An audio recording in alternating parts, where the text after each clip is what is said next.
Hi everyone, Gelly Asofsky here. Today we'll be talking container exercise. It's exactly what it sounds like. You have a container, you put your worries in there, you shut the container, put it in the cabinet, on top of the shelf, in the next room, so you don't need to see it, you don't need to think about it until you want to. And when you're ready, you can open the container and take a look at it. That's what we'll be talking about today. You can use art, you can use writing, you can use the power of your imagination. This video is really suitable for adults, parents, and children and teenagers, the full gamut of the human experience and all ages. It's very important that you know that at every age level, the human mind and the capacity inside here is on a different level, and we're going to need different techniques to help us manage. So the container exercise can be done on the adult level, it can be done on the teenage level, and it can be done on a child level. And even within the child range, there are different ways to do it. So let's take it from the top. Basically, using the power of your imagination, you can create a container inside your head. It can be a safe, it can be a plastic container, it can be a jar, and you know those ones we put the paper in there and you screw it on and throw it in the ocean and someone picks it up on the other side of the world months later. Whatever imagery you want to use.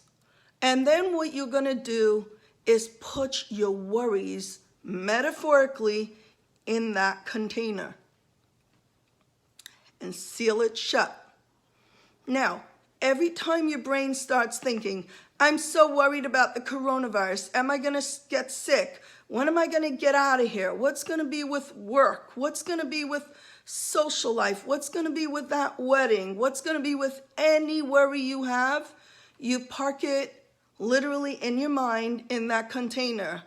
And then what you do is 10 minutes a day. If you need to, you can do twice a day.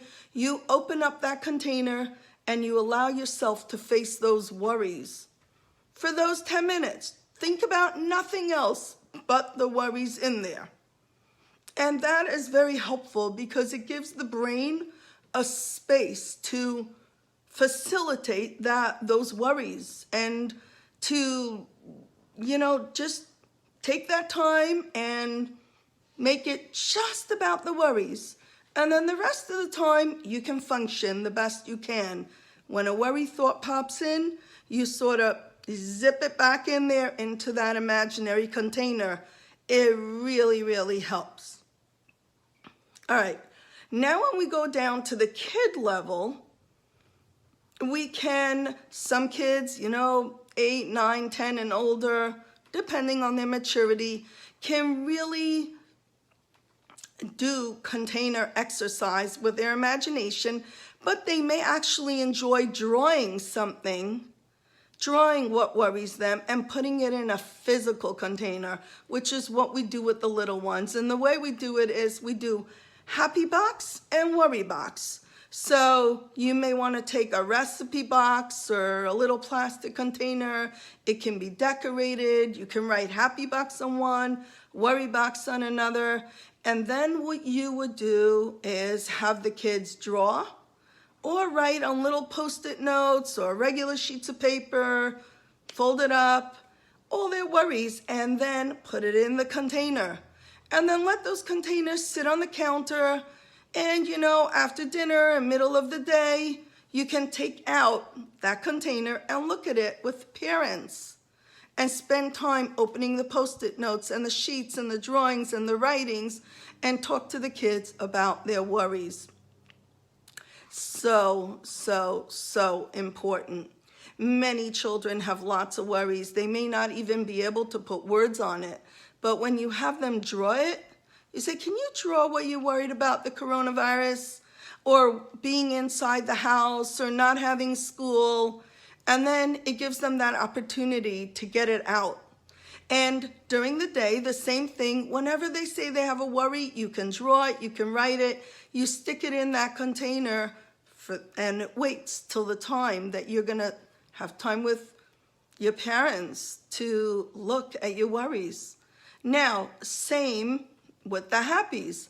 All the happies that you have on a regular daily basis can be drawn, can be written, and can be put into the happy box.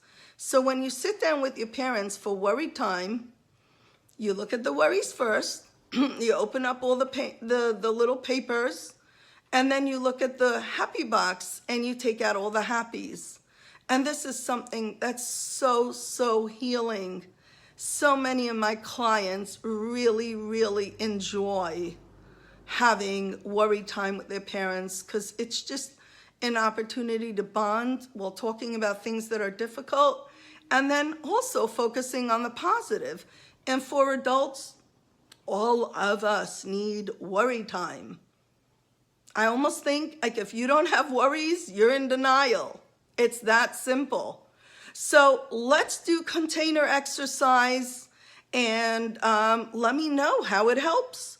I'll also be posting the container exercise in a video for children and teenagers to support the EMDR community's work on providing EMDR type skills to teenagers and children to help them get through this difficult time. Look out for them soon. Take care.